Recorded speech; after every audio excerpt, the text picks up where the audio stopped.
Welcome to Zimmerman Podcast, episode 45. Today, I'm welcoming the Kathryn Joachim of Creme Brands back to the podcast. If you missed the first two parts of this series, make sure you go back and listen to episodes 41 and 43. They are short, sweet, and super practical. You're going to love them. I'm so thankful to have Kathryn on Zimmerman Podcast for 4 mini episodes where she's going to share her branding genius with us, both big picture ideas and detailed tips. Today, Kathryn and I are talking about how specific fonts can help communicate your story, tone, and personality. I'm sharing a big font misstep I made in the early days of Zimmerman events that literally caused me to lose out on a client. Kathryn is basically telling us how to communicate feeling through font, and it is genius. Keep listening to catch all of Kathryn's amazing insight. All right, you ready? Let's do it.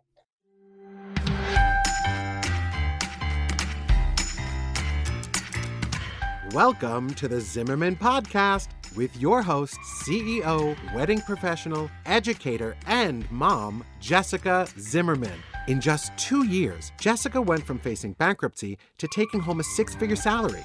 She turned a business-saving $100,000 loan into a $1 million empire. As a creative entrepreneur, a healthy work-life balance seems just as unattainable as a 6-figure income. But Jessica Zimmerman is here to show you it's possible. With the right tools and insider tips and some hard work, your craziest dreams can become your daily routine. If you set some boundaries and commit to healthy changes, you can create a business and a life you love. So let's make your business work for you. All right, welcome back, Kathryn. I think you're officially the guest with the most repeat visits, and we are so lucky to have you back. So today, you're going to help walk us through the process of choosing brand fonts. So I think this could possibly be the most overwhelming part. Maybe not, but maybe is it for you when you're working on a brand for someone? Oh, I would be embarrassed to tell you how long we look for fonts for clients. It can be a black hole for sure, but it's a really fun black hole, which is part of the problem. But today I want to give you guys some really simple steps and tools that I think are going to give you some clarity.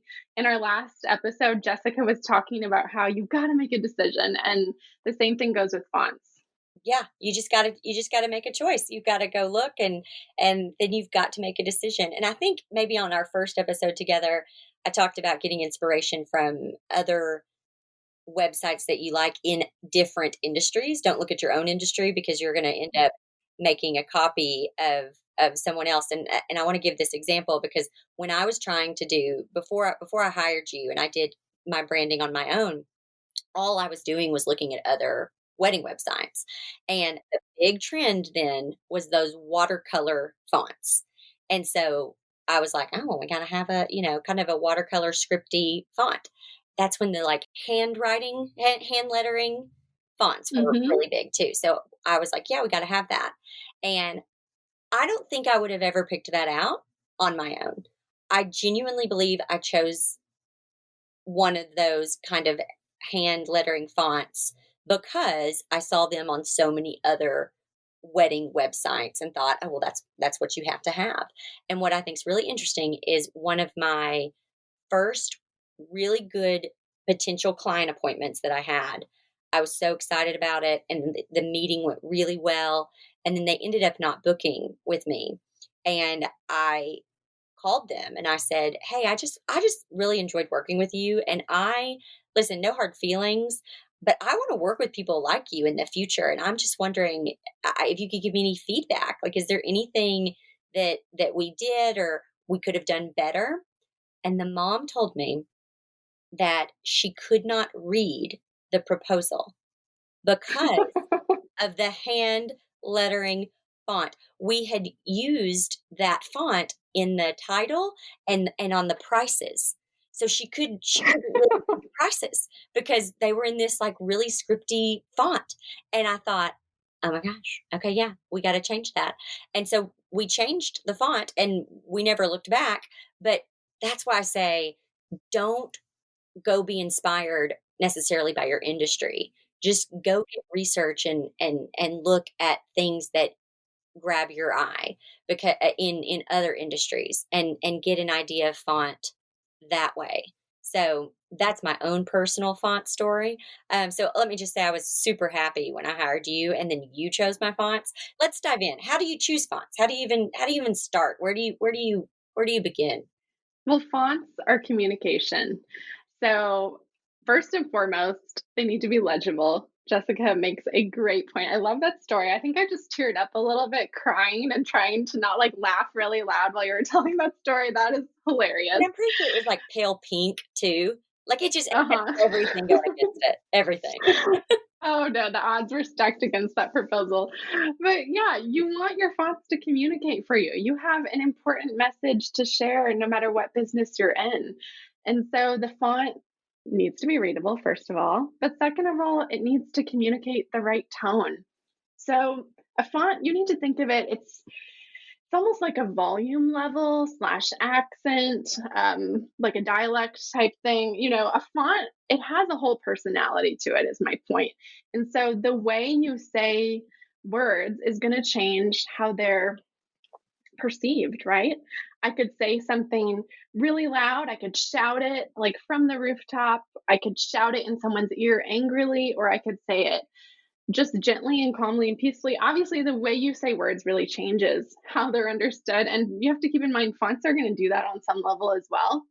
So, when it comes to picking your fonts, I want you to think about feeling. Think about what does this feel like? And then making sure it's legible. But then also, another good thing to keep in mind is does this font come in multiple weights? You might think about like regular, bold, or heavy, or maybe like thin, extra light. Those are like some common names for font weights.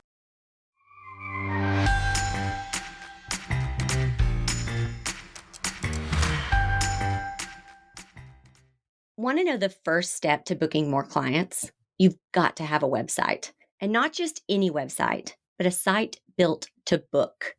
If you're just starting your business, you're probably wondering how you can share about your work, gain clients, and start making money. The answer to all of these things is your website. When I first started my business, I didn't have the money to pay a professional brand expert to create the brand you see here today, but I didn't have to. I used the resources I had to invest in my business and create a brand that would attract the type of client I wanted to work with, supported by a website that was built to transform searching brides into lifelong clients. If you want a simple guide to how to create a site that books without having to invest thousands in a branding expert before you're ready, you need a winning website. To learn more, go to zimmermanpodcast.com/website. That's zimmermanpodcast.com/website.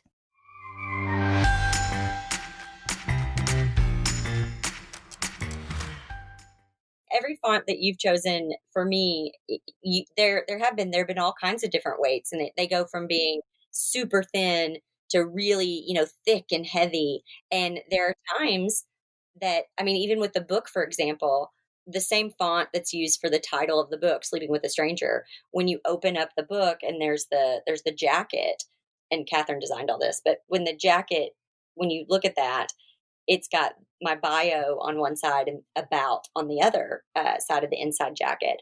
And we took that same font but made it a much heavier weight. So it doesn't look the same, but it's also familiar. It doesn't look out of place. And then use the same font in a lighter, thinner weight for the copy of the bio, if that makes sense. Yeah, it really gives you a versatile tool.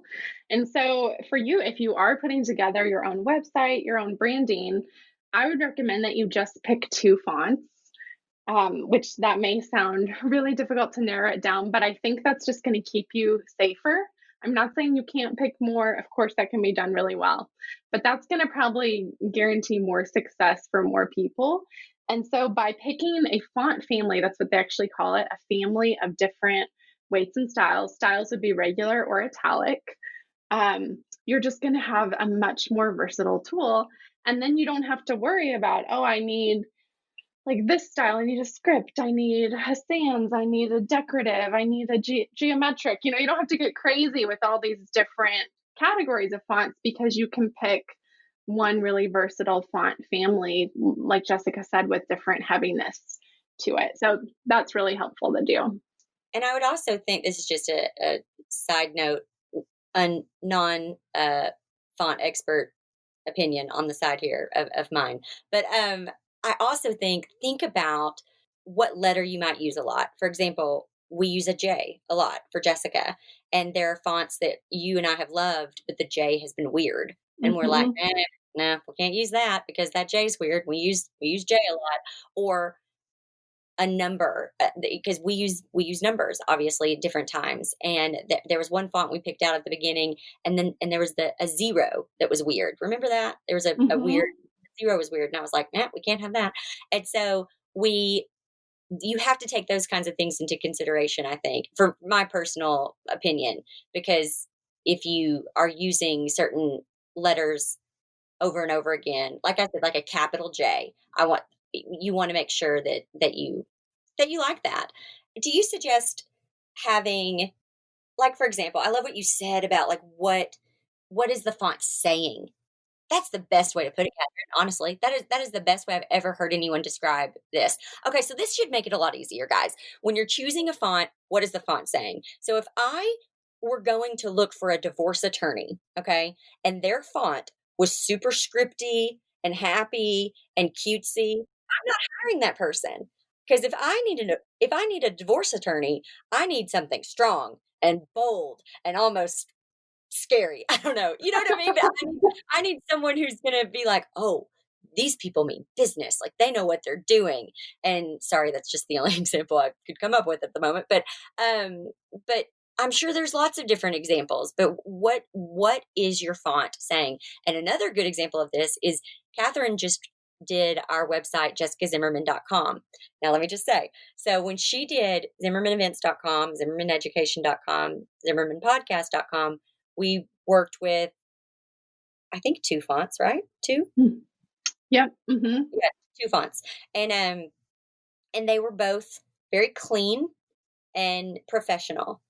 And then the first time I saw jessicazimmerman.com, I went, "What is this font? Like, what is this cutesy little thing doing right here?" And then you said to me, and then when you said it to me, it made so much sense. You said, "jessicazimmerman.com is more personal. It's not Hmm. as business oriented, and that it has to feel like you're right there." And so when you say something to your audience and then you actually put on there, "Love Jess," like you just said something and then it's like a note, "Love Jess." The "Love Jess" needs to be in this more friendly font. And now I love it and it all makes sense to me. But when I first saw it, I was like, wait a minute, what is this? Because I was so used to the very professional, very business. And like I said, if I didn't have Catherine to to help guide me, I'd be so lost. But sh- that makes so much sense just the way you said that. What feeling does that font give, and what is your font saying? I'm excited for you to have that because I think Jessica Zimmerman, it is a personal brand. You've written this really vulnerable memoir. You're letting people into your life. It's a personal brand. And so I think that just kind of shifts the tone a little bit while still being very recognizable with the other fonts that we had already been using. Yeah, and it goes to your point too that we talked about in the first episode you and I did together, and we'll put that in the show notes for you, but so you can go back and listen to it if you haven't already. But if you'll just get the foundation, which we did the foundation of our branding 3 years ago, you can build on it eventually. It doesn't mean you're locked to this one thing forever. And that's a way that you built on this. And so now we've got this third font, 3 years in that we've added. So listen, I have looked at fonts before when I was trying to do this by myself. There's 10 million fonts out there. And it's like you can pay for them or you can get them for free. Like, where do we access fonts? How do we start to do we go on Pinterest and start just doing a search about fonts? Like, where do we even begin? Because it's so overwhelming. It is. Well, I have some good news because I have some public boards on Pinterest. I should probably not even have these be public, but I do because I feel like they're really valuable for people that are just starting. And I realize not everyone can work with us. But those are, I mean, they're vast libraries of all of the fonts that we love and use. And they're really high quality fonts. So I have them organized into serif, sans serif, script, geometric, decorative, all the different categories. So definitely take advantage of that. Our Pinterest is at Creme Brands. So feel free to explore that. But then I would also just say find some really reputable font foundries. So you can, for your purposes, if you're doing this yourself, I would say instead of going to the actual foundry, because that is just, there's a gazillion of them. That would be like, how many wedding planners are there in the world? There's a lot. There's also a lot of font foundries out there. So you can go to a reseller, which this would basically be like the department store for fonts, where all the different clothing labels are at that one department store. So something like myfonts.com, which I'm sure a lot of you have perused on there. You can make little lists on there. But what I love to do, my biggest tip for you would be to type out your actual company name. Like Jessica said, you also want to look at different characters. You want to look at all the different glyphs and all of that to make sure you like everything. But type out your company name and screenshot it. And the reason for that is then you can actually put that in the context of what you're actually designing. So before you go to license it, you're giving yourself like a little preview to play with. You can put it in different logo configurations, put it at the top of your, placeholder website logo before it's live. Obviously, you haven't licensed it, so don't do this illegally under the table. But just for your own mock-up purposes, that's going to really give you clarity on, does this actually work? I can't tell you how many times I've been a designer for 10 plus years, and there's been so many times that I see a font, I'm like, this is perfect. I just know it. And I get like really over in love with this font immediately. And then I later go into the design. I've already paid like $300 or whatever for this. I have very expensive taste, by the way, but anyways, especially with fonts. But then I get into the design and I'm like, this totally doesn't work. It doesn't look right. So you really have to see it in context. So take that little screenshot. You can also find free trials from a lot of sites. So if that's available to you, that's a really good option as well.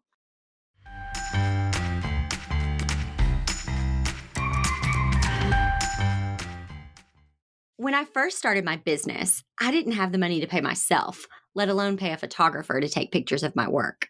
But let's be honest, the world we live in is so visual that if you don't have good photos, it's almost impossible to connect to clients. To save money, I would photograph my work with my phone and then spend hours editing to give them that bright professional look. I still like saving money, but more than that, I like saving time. That's why I've created my signature mobile presets to bright, clean, professional photos every time. For the first time ever, these presets are available to you. Whether you're wanting to post professional quality photos of your personal life or your work without shelling out thousands of dollars for a photo shoot, these presets are perfect for you. I use my presets all the time to spruce up pictures of me with my kids, my travel adventures, or to share what's new in my business. Go check out my Instagram account at Jessica Zimmerman _. You'll see professional photos and my own edited iPhone pictures, both bright and clean. It's hard to tell the difference. To see the presets in action, go to zimmermanpodcast.com/presets and get yours today. That's zimmermanpodcast.com/PRESETS.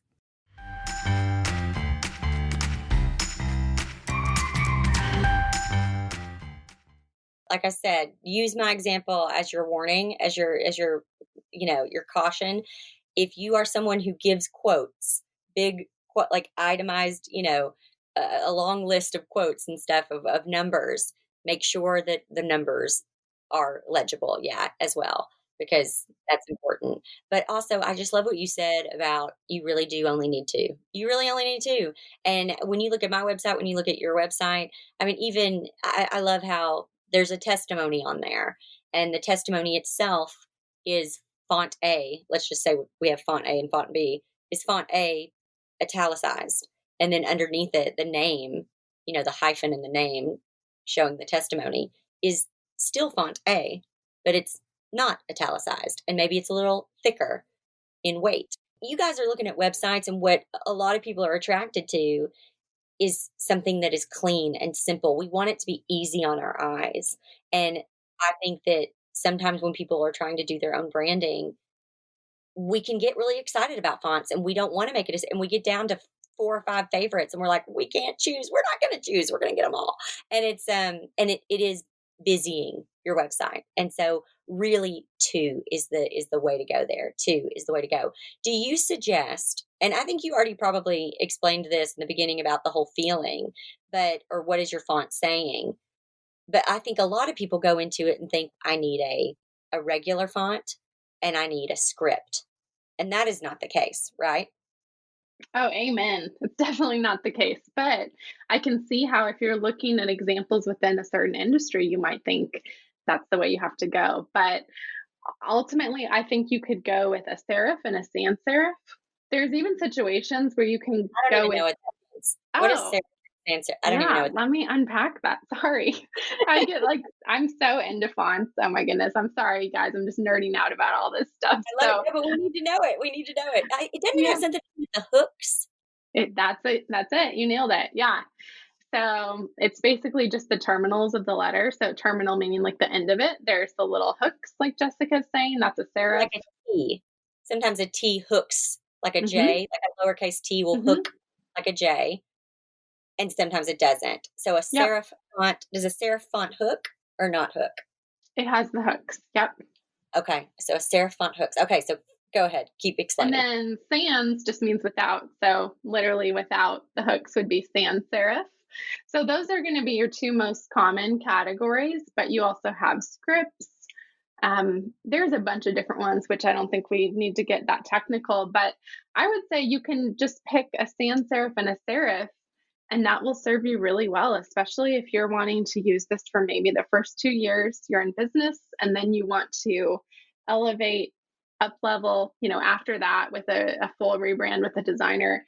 But I think that will definitely give you a clean and effective, compelling site. You can still pick serif that has a lot of nuance. Like if you look at Zimmerman, that serif we used actually has quite a bit of personality. It's a pretty bold serif. It's a pretty unique one. It's not one you like see everywhere.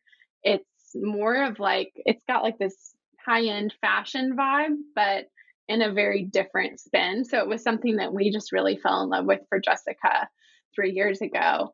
But yeah, so you can definitely pick a serif and still have a lot of personality. So I think it's a misnomer that you need to have something really flourishy or something really over the top. These nuances don't need to be super loud with your fonts. I think, if anything, I would say try not to pick a font for your brand if you're doing this yourself that has a lot of like curly cues or a lot of little weird details, just because that you're going to be very limited in how you can apply that. It's not going to be super versatile. And when you go to type a headline to say, hey, we can't wait to work with you on your website, it's going to be hard to read. It's just going to look cumbersome. That might look good like for your actual logo, like for 4 letters or 5 letters or something, but just keep in mind kind of your text links when you're looking at fonts too, because they really have different purposes. Some fonts are just supposed to be decorative or headline fonts, which that's really different than like typing more words with it. Oh, that's such a good point. Yeah, and like she was saying, you can totally take a serif font, that's the one with the hooks, and you can do a lighter weight and italicize it, and it can look more feminine or more scripty, or it can just have that lighter feel, and without having to then also buy a script font or something. So you can, I love that point of just making sure it has the different weights and everything. That's really important. And then my final tip would be to give yourself once again, a deadline for this. Like look at fonts, get inspiration for some fonts on some industry sites that are not your industry. And then she gave great tips about go ahead and getting your name or your business name in it, and seeing if you like it.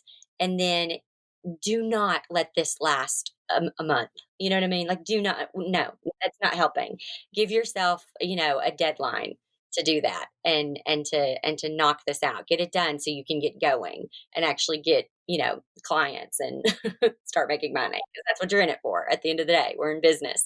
So let's do that. Okay. So Kathryn, if somebody is like, you know what?